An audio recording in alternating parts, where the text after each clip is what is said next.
हमारे चैनल की वीडियो को मिस किए बिना देखने के लिए उसे सब्सक्राइब करें, लाइक करें और बेल आइकॉन दबाना ना भूलिए।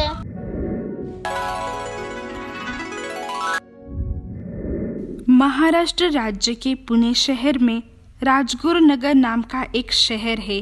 उस शहर के छोटे से गांव किवड़े में राजू, सुरेश और केशव नाम के 3 दोस्त रहा करते थे।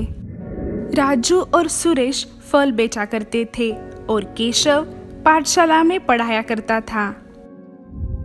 तीनों कितने ही अपने कामों में व्यस्त होने के बावजूद वक्त निकाल कर मिलते और ढेर सारी बातें करते थे।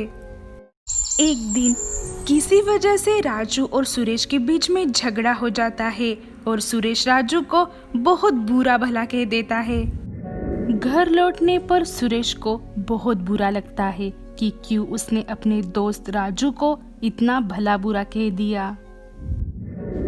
वो तुरंत अपने दोस्त केशव के पास चला गया।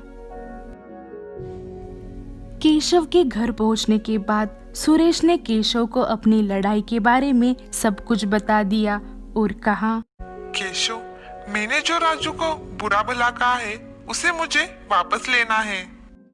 तुम्हारे पास इसका कोई ना कोई उपाय जरूर होगा, क्योंकि तुम इतने पढ़े लिखे हो। मुझे उपाय बताओ मेरे दोस्त। ऐसी बात है सुरेश, तो तुम यही रुको, मैं अभी आता हूँ।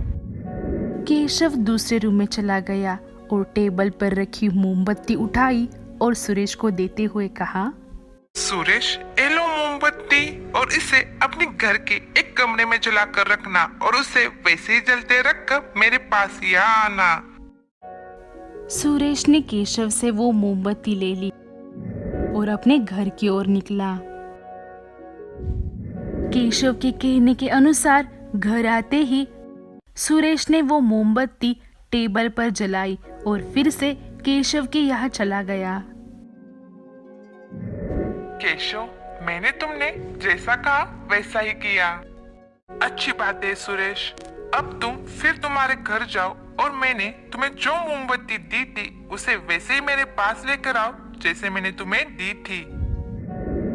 सुरेश अपने घर वापस लौटा, पर तब तक वो मोमबत्ती पूरी तरह जलकर खत्म हो चुकी थी और सुरेश खाली हाथ केशव के घर पहुंचा और उसे देखते हुए केशव ने कहा, सुरेश, ठीक ऐसा ही तुम्हारे द्वारा कहे गए शब्दों के साथ होता है।